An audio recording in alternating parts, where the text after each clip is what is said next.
আমি বি, পদযাজারণ বিশ্ববিদ্যালয়ের একজন ছাত্র। আমার কাছে কমিটির অনুমতি আছে এবং আমি 3টি প্রশ্ন করতে চাই ইসলাম গ্রহণ করার আগে। প্রথম প্রশ্নটি হল, তাদের ব্যাপারে বিধান কি যারা জীবনে কখনো ইসলামের কথা শোনেননি, এবং বিচার দিবসে তাদের বিচার কিভাবে করা হবে? আমি কি আপনার নাম জানতে পারি ভাই? আপনার নাম কি এবং আপনার ধর্ম কি? বি, আমি একজন খ্রিস্টান। আপনার নাম বি? হ্যাঁ। আপনি কি খ্রিস্টান? হ্যাঁ। বি একটি প্রশ্ন করেছেন, তিনি একজন খ্রিস্টান, যে তার বিধান কি যদি ইসলামের বার্তা কোনো অমুসলিমের কাছে না পৌঁছায়, তাই তো? হ্যাঁ। বিধানটি হল যে আজ এই বিজ্ঞান ও প্রযুক্তির যুগে সারা বিশ্ব একটি গ্রামে পরিণত হয়েছে। সারা বিশ্ব একটি গ্রাম। আপনাকে উত্তর দেওয়ার আগে আমি একটি বিষয় উল্লেখ করতে চাই। আমাদের প্রিয় নবী মুহাম্মদ সাল্লাল্লাহু আলাইহি সাল্লাম বলেছেন যে প্রত্যেক শিশু দিন আল ফিতরের উপর জন্মগ্রহণ করে। সে একটি সহজাত ধর্মের উপর জন্মগ্রহণ করে, মুসলিম হিসেবে জন্মগ্রহণ করে। পরবর্তীতে সে তার বাবা মা, শিক্ষক এবং বন্ধুদের দ্বারা প্রভাবিত হয়ে মূর্তি পূজা, অগ্নি পূজা শুরু করে এবং সে পরিবর্তিত হয়ে যায়। 2টি গবেষণা করা হয়েছিল কাপাকুকু উপজাতি এবং অস্ট্রেলিয়ান আদিবাসীদের মধ্যে। এই গবেষণাটি করা হয়েছিল 1950 সালে। সেই সময়ে এই মানুষগুলো আধুনিক সভ্যতার স্পর্শে আসেনি। তাই যখন গবেষকরা গিয়ে তাদের জীবনযাত্রা সম্পর্কে জানার চেষ্টা করলেন, তখন দেখা গেল যে নাম ছাড়া বাকি সবকিছুই ইসলামের মতো ছিল। তারা বিশ্বাস করত এক ঈশ্বরে, সেই ঈশ্বরের উপাসনার জন্য সিজদা করত। তারা বিশ্বাস করত যে ঈশ্বরের কোনো পুত্র নেই, একই রকম, কিন্তু তারা নিজেদের মুসলিম বলতো না। সুতরাং যদি কোনো বাহ্যিক প্রভাব না পড়ে কোনো মানুষের উপর জন্মের পর, তবে সে সেই সহজাত প্রকৃতির উপরই থাকে, যাকে দিন আল ফিতর বা ইসলাম বলা হয়। এখন আপনার প্রশ্নে আসা যাক, যদি ইসলামের বার্তা কোনো মানুষের কাছে না পৌঁছায় তবে কি হবে? হ্যাঁ, যদি ইসলামের বার্তা না পৌঁছায় তবে আল্লাহ কোরআনে বলেছেন, সূরা ফুসসিলাতের সূরা নম্বর 41 অধ্যায় নম্বর 53 নম্বর আয়াতে, সানুরিহিম আয়াতিনা ফিল আফাকি ওয়া ফি আনফুসিহিম হাত্তা ইয়াতাবায়্যানা লাহুল আন্নাহুল হক। অচিরেই আমি তাদের আমার নিদর্শনসমূহ দেখাবো দূরতম দিগন্তে এবং তাদের নিজেদের মধ্যেও, যতক্ষণ না তাদের কাছে স্পষ্ট হয়ে যায় যে এটাই সত্য। এখানে আল্লাহ নিজের উপরই দায়িত্ব নিচ্ছেন যে তিনি ব্যক্তিগতভাবে প্রত্যেক মানুষের কাছে এই বার্তা পৌঁছে দেবেন। প্রথমত, আমাদের প্রিয় নবী মুহাম্মদ সাল্লাল্লাহু আলাইহি সাল্লাম বলেছেন যে তার উপর থেকে কলম তুলে নেওয়া হয় যদি কোনো ব্যক্তি প্রাপ্তবয়স্ক না হয়। যদি কোনো ব্যক্তি ছোট শিশু হয়, 4 বছর, 5 বছর, 6 বছর বয়সী, এবং তার কিছু হয়ে যায়, তবে সে দায়ী নয়, কারণ সে নিষ্পাপ। কেবল প্রাপ্তবয়স্ক হওয়ার পরেই আপনি আপনার কাজের জন্য দায়ী।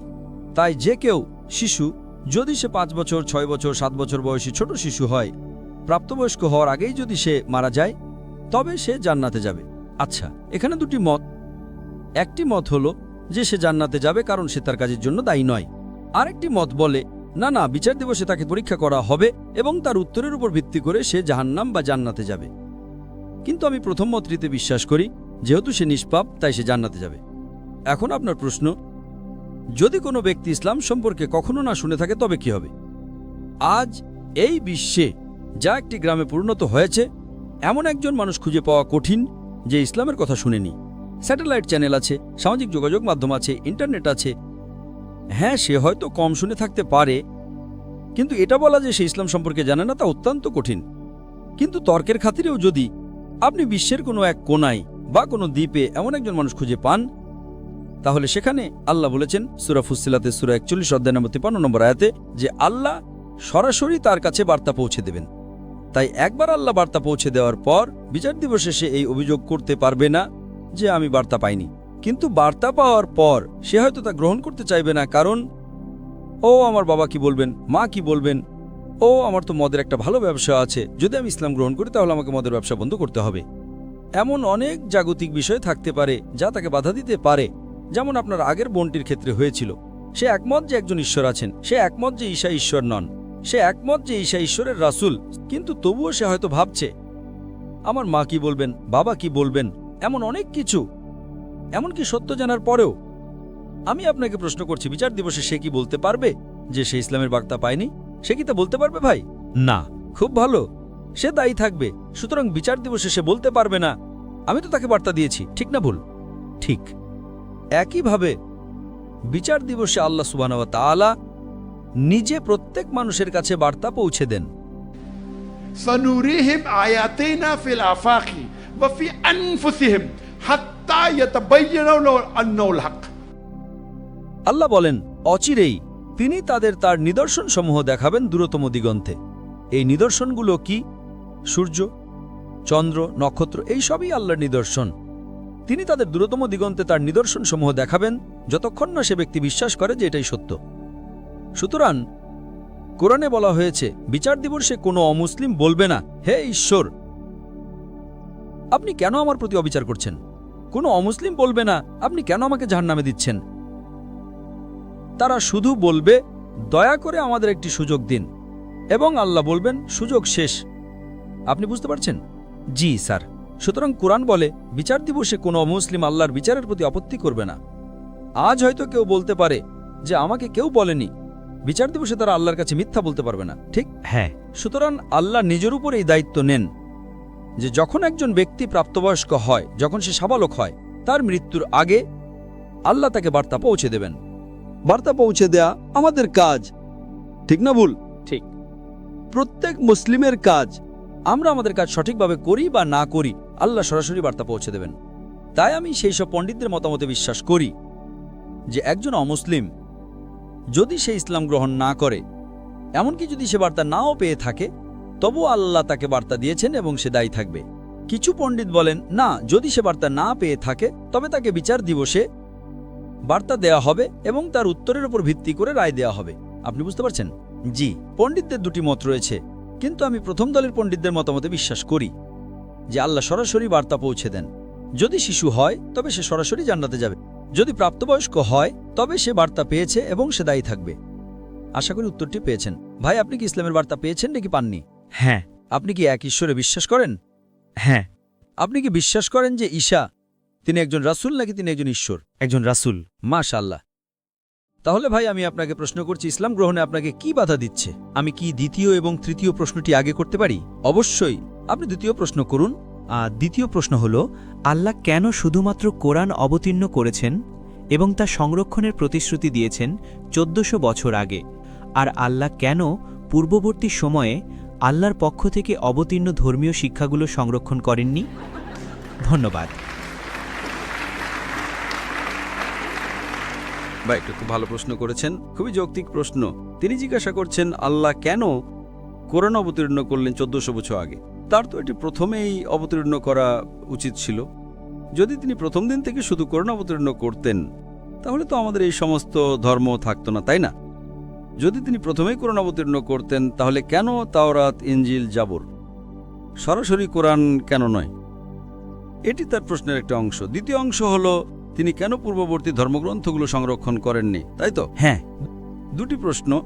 আমি আমার প্রশ্নটিকে আরো কঠিন করে তুলছি, ঠিক আছে? আচ্ছা। আমি বলছি যে কেন, যদি তিনি চান তিনি তো প্রথমেই কোরআন অবতীর্ণ করতে পারতেন, তাই না? তাহলে তো কোনো সমস্যাই থাকতো না। এবং তিনি কেন আগের ধর্মগ্রন্থ সংরক্ষণ করেননি?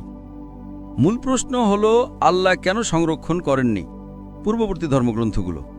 এবং এরপরে আমি আমার প্রশ্নটিকে আরো কঠিন করে তুলছি।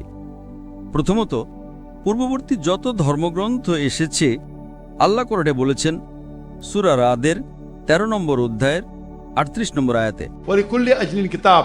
এর মানে হলো প্রত্যেক যুগে আল্লাহ একটি গ্রন্থ পাঠিয়েছেন। নামেই কেবল কোরআনে 4টির কথা উল্লেখ আছে, তাওরাত, জাবুর, ইনজিল এবং কোরআন। তাওরাত সেই ওহী, সেই বাণী যা মুসা আলাইহিস সালামকে দেওয়া হয়েছিল। জাবুর সেই ওহী, সেই বাণী যা দাউদ আলাইহিস সালামকে দেওয়া হয়েছিল। এবং ইনজিল হলো সেই ওহী, সেই বাণী যা ঈসা আলাইহিস সালামকে দেওয়া হয়েছিল। এবং কোরআন হলো শেষ এবং চূড়ান্ত বাণী যা শেষ এবং চূড়ান্ত নবী হযরত মুহাম্মদ সাল্লাল্লাহু আলাইহি ওয়াসাল্লামের। নামে কেবল 4টির কথা উল্লেখ আছে, কিন্তু আরও অনেক ঐশী বাণী রয়েছে, যেমন সুহুফে ইব্রাহিম, অনেক অনেক। কিন্তু কোরআনের আগে যত ঐশী বাণী এসেছে সেগুলো কেবল একটা নির্দিষ্ট সময়ের জন্য এবং অনুসরণীয় ছিল একটা নির্দিষ্ট জনগোষ্ঠীর জন্য। আচ্ছা, যেমন ধরুন, তাওরাত কেবল ইহুদিদের জন্য অবতীর্ণ হয়েছিল, ইনজিলও কেবল ইহুদিদের জন্য অবতীর্ণ হয়েছিল। কোরআনও তাই বলে, বাইবেলও তাই বলে। কোরআন বলে যে ঈসা আলাইহিস সালাম কেবল বনী ইসরাঈলের জন্য প্রেরিত হয়েছিলেন। সূরা ইমরানের 3 নম্বর অধ্যায়ের 49 নম্বর আয়াতে বলা হয়েছে যে আমি ঈসা আলাইহিস সালামকে নবী হিসেবে নিযুক্ত করেছি বানি ইসরাইলের জন্য। সূরা সাফের 61 নম্বর অধ্যায়ে 6 নম্বর আয়াতে উল্লেখ আছে, ঈসা মসীহ আলাইহিস সালাম বলেন, মরিয়ামের পুত্র বলেন, হে বানি ইসরাইল, আমি আমার পূর্ববর্তী বাণীর সুসংবাদ দিতে এবং এমন একজন নবীর আগমনের সুসংবাদ দিতে যার নাম হবে আহমদ, অর্থাৎ মোহাম্মদ সাল্লাল্লাহু আলাইহি সাল্লাম। ঈসা মসীহ আলাইহিস সালাম বলেছেন মথি সুসংবাদের 10 অধ্যায়ের 5 এবং 6 নম্বর পদে, তোমরা অইহুদীদের পথে যেও না। তিনি তার শিষ্যদের বলছেন, তার অনুসারীদের বলছেন, তোমরা অইহুদীদের পথে যেও না। অইহুদিরা হলো অন্য ইহুদি, অর্থাৎ খ্রিস্টান, হিন্দু, মুসলিম। তোমরা অইহুদীদের পথে যেও না, বরং ইসরায়েলের হারানো মেষের কাছে যাও। সুতরাং ঈসা মসীহ আলাইহিস সালাম তার শিষ্যদের বলছেন, তোমরা অইহুদীদের কাছে ধর্মপ্রচার করতে যেও না, শুধুমাত্র ইসরায়েলের হারানো মেষের কাছেই প্রচার করো। ঈসা মসীহ আলাইহিস সালাম বলেছেন মথি সুসংবাদের 15 অধ্যায়ের 24 নম্বর পদে, আমি ইসরায়েল বংশের হারানো মেষ ছাড়া আর কারো জন্য প্রেরিত হইনি। সুতরাং যত নবী এসেছেন নবী মুহাম্মদ সাল্লাল্লাহু আলাইহি ওয়াসাল্লামের আগে, তারা কেবল তাদের নিজ নিজ জাতির জন্য, এবং তাদের বার্তা একটি নির্দিষ্ট সময়কালের জন্য ছিল, যতক্ষণ না পরবর্তী বার্তা আসে। নবী মুহাম্মদ সাল্লাল্লাহু আলাইহি ওয়াসাল্লাম বলেছেন, সহিহ বুখারী খণ্ড 1 হাদিস নম্বর 429, আমার আগে যত নবী এসেছেন তারা কেবল তাদের নিজ নিজ জাতির জন্য প্রেরিত, কিন্তু আমি সমগ্র মানব জাতির জন্য। এখন যেহেতু নবী মুহাম্মদ সাল্লাল্লাহু আলাইহি ওয়াসাল্লাম ছিলেন শেষ এবং চূড়ান্ত নবী, যেমনটা সূরা আহজাবের 33 নম্বর অধ্যায়ের 40 নম্বর আয়াতে উল্লেখ আছে, মা কানা মুহাম্মাদুন আবা আদম মির রিজালিকুম ওয়ালাকিন রাসূলুল্লাহ ওয়া খাতামুন নবিয়্যিন ওয়া কানা আল্লাহু বিকুল্লি শাইইন আলিমা। মুহাম্মদ সাল্লাল্লাহু আলাইহি ওয়াসাল্লাম তোমাদের কোনো পুরুষের পিতা নন, বরং তিনি আল্লাহর রাসূল এবং শেষ নবী, আল্লাহ সর্বদৃষ্টা, পরিপূর্ণ জ্ঞানের অধিকারী। এখন যেহেতু নবী মুহাম্মদ সাল্লাল্লাহু আলাইহি ওয়াসাল্লাম শেষ এবং চূড়ান্ত নবী, তিনি কেবল মুসলিম বা আরবদের জন্য প্রেরিত হননি। আল্লাহ কোরআনে সূরা আম্বিয়ার 21 নম্বর অধ্যায়ের 107 নম্বর আয়াতে বলেছেন, ওয়া মা আরসালনাকা ইল্লা রাহমাতাল লিল আলামিন। আর আমি তো তোমাকে সমগ্র সৃষ্টির জন্য রহমত স্বরূপ প্রেরণ করেছি। সমগ্র মানবজাতির জন্য রহমত স্বরূপ, সমগ্র বিশ্বের জন্য রহমত স্বরূপ। আল্লাহ এই বার্তাটি পুনরাবৃত্তি করেছেন সূরা ফাতিরের 35 নম্বর অধ্যায়ের 28 নম্বর আয়াতে। আল্লাহ বলেন, ওয়া মা আরসালনাকা ইল্লা কাফাতাল লিন-নাস বাশীরা ওয়া নাযীরা ওয়ালাকিন্না আকসারা লা ইয়ালামুন। আমি তো তোমাকে সমগ্র মানবজাতির জন্য সুসংবাদদাতা ও সতর্ককারী রূপে প্রেরণ করেছি, কিন্তু অধিকাংশ মানুষই তা জানে না। এখন যেহেতু কোরআনের শেষ এবং চূড়ান্ত ঐশী বাণী, এটা কেবল মুসলিম বা আরবদের জন্য অবতীর্ণ হয়নি, এটা সমগ্র মানবজাতির জন্য অবতীর্ণ হয়েছে। এটা উল্লেখ আছে সূরা ইব্রাহিমের 14 নম্বর অধ্যায়ের 1 নম্বর আয়াতে, সূরা ইব্রাহিমের 14 নম্বর অধ্যায়ের 52 নম্বর আয়াতে, সূরা বাকারা 2 নম্বর অধ্যায়ের 185 নম্বর আয়াতে এবং সূরা জুমারের 39 নম্বর অধ্যায়ের 41 নম্বর আয়াতে উল্লেখ আছে যে কোরআন সমগ্র মানবজাতির জন্য অবতীর্ণ হয়েছে। সুতরাং যেহেতু অন্য সমস্ত ধর্মগ্রন্থ চিরকালের জন্য ছিল না, তাই আল্লাহ সুবহানাহু ওয়া তাআলা তার সংরক্ষণের প্রয়োজন মনে করেননি। ঠিক আছে, হ্যাঁ, মেসেজটা যদি ভ্যালিড না থাকে তাহলে তা সংরক্ষণ করার প্রয়োজন কি? তাই যখন মানুষ মেসেজ পরিবর্তন করে ফেলেছিল, তখন আল্লাহ একটি নতুন মেসেজ এবং একজন নতুন নবী পাঠিয়েছেন। কিন্তু যেহেতু কোরআন শেষ এবং চূড়ান্ত ঐশী বাণী, আল্লাহ সূরা হিজরের 15 নম্বর অধ্যায়ের 9 নম্বর আয়াতে বলেছেন, আমি কোরআন অবতীর্ণ করেছি এবং আমি এর সংরক্ষক হব। সুতরাং এটাই আপনার প্রশ্নের উত্তর, যা আল্লাহ সংরক্ষণ করেননি। আমরা নামে 4টি ঐশী বাণীর কথা জানি, তার মধ্যে 3টি কোরআনের আগে এসেছে, কিন্তু আরও অনেক ছিল। কিন্তু যেহেতু সীমাবদ্ধ ছিল এবং বার্তাটি চিরকালের জন্য ছিল না, তাই আল্লাহ তা উপযুক্ত মনে করেননি। এখন সেই প্রশ্নে আসা যাক, যেটা আমি নিজেই তুলেছিলাম, যে তাহলে আল্লাহ কেন প্রথমেই কোরআন অবতীর্ণ করলেন না? যদি আল্লাহ প্রথমেই শুধু কোরআন অবতীর্ণ করতেন এবং অন্য কোনো ঐশীবাণী না পাঠাতেন, তাহলে সবাই একই রকম থাকত। এর উত্তরে আমি বলবো যে আল্লাহ সুবহানাহু ওয়া তাআলা মানবজাতির স্রষ্টা, তিনি আমাদের মানুষকে খুব ভালো করে জানেন। এর উত্তর বাইবেলে দেওয়া আছে। জনের সুসংবাদের 16 নম্বর অধ্যায়ের 12 থেকে 14 নম্বর পদে ঈসা মসীহ আলাইহিস সালাম বলেছেন, তোমাদের বলার মতো আমার আরও অনেক কথা আছে, কিন্তু তোমরা এখন তা সহ্য করতে পারবে না। যখন সেই সত্যের আত্মা আসবেন, তখন তিনি তোমাদের সমস্ত সত্যের পথে পরিচালিত করবেন। তিনি নিজের থেকে কিছু বলবেন না, যা কিছু শুনবেন তাই বলবেন। তিনি আমাকে মহিমান্বিত করবেন। কারণ ঈসা মসীহ আলাইহিস সালাম বার্তাটি জানতেন, কিন্তু তিনি জানতেন যে মানুষ তা বুঝতে পারবে না। সুতরাং সর্বশক্তিমান আল্লাহ জানতেন যে মানবজাতি কোরআনের বার্তা গ্রহণ করার মতো যথেষ্ট বিকশিত হয়নি।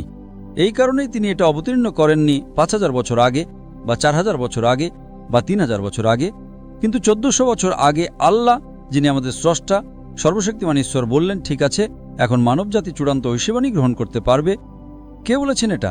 ঈসা মসীহ আলাইহিস সালাম বাইবেলে যোহানের সুসংবাদের 16 নম্বর অধ্যায়ের 12 থেকে 14 নম্বর পদে ঈসা মসীহ আলাইহিস সালাম বলেছেন, তোমাদের বলার মতো আমার আরও অনেক কথা আছে, কিন্তু তোমরা এখন তা সহ্য করতে পারবে না।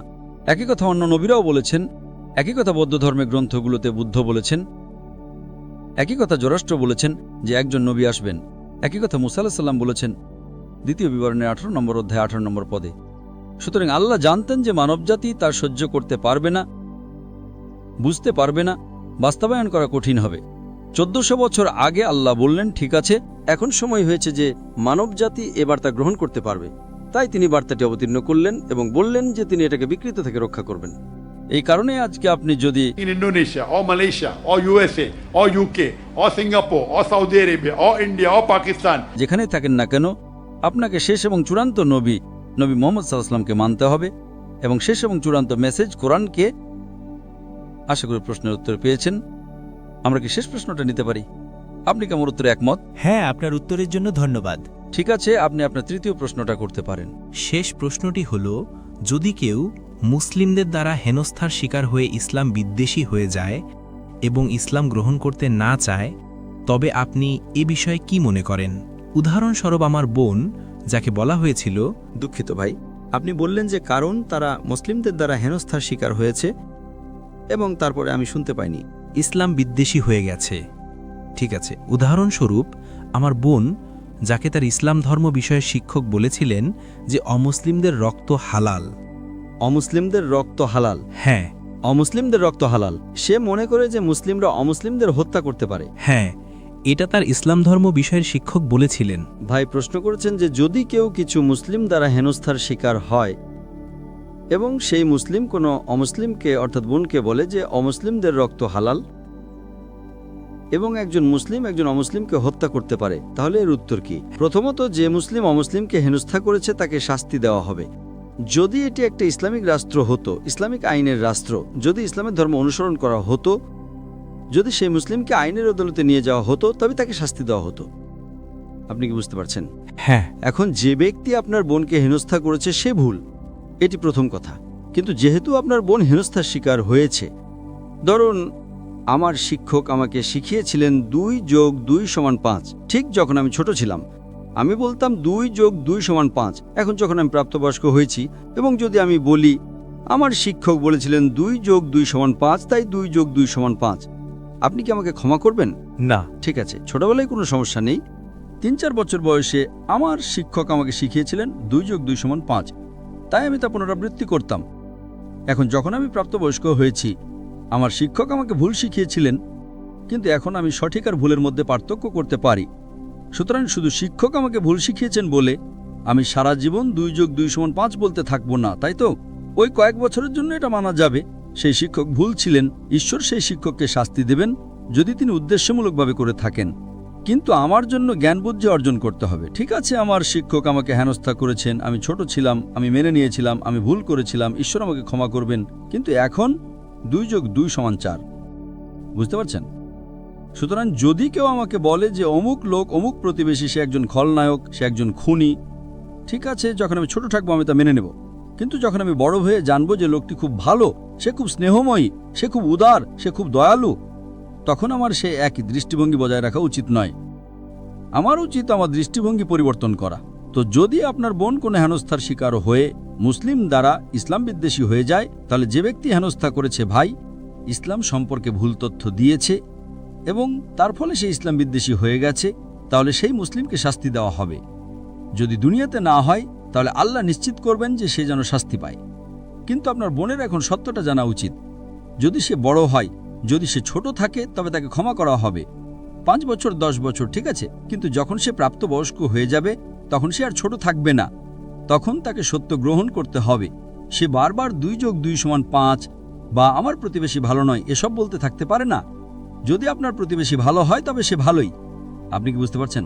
হ্যাঁ। সুতরাং আপনার উচিত, যেহেতু আপনি ভাই, তাই আপনার উচিত তাকে পথ দেখানো এবং তাকে বলো যে যেই আপনার বন্ধু ছিল তারা আপনাকে ভুল কথা বলেছে এবং তাদের উৎসাহিত করো, যেমনটা আমি আজ আমার বয়ানে বলেছি, তাই না? আমি যে বয়ান দিয়েছি সেটা ছিল সন্ত্রাসবাদ এবং জিহাদ সম্পর্কে ইসলামের দৃষ্টিভঙ্গি, এবং একটা আয়াত যেটা আমি আমার বয়ানে উল্লেখ করতে ভুলে গিয়েছিলাম এবং এখন উল্লেখ করতে চাই, যার জন্য আপনাকে ধন্যবাদ জানাই। আল্লাহ সূরা মায়েদার 5 নম্বর অধ্যায়ের 32 নম্বর আয়াতে বলেছেন যে যদি কেউ কোনো মানুষকে হত্যা করে, যদি না ফাসাদ বা এই পৃথিবীতে সন্ত্রাস ছড়ানোর অপরাধে হয়, তবে সে যেন সমগ্র মানবজাতিকে হত্যা করল।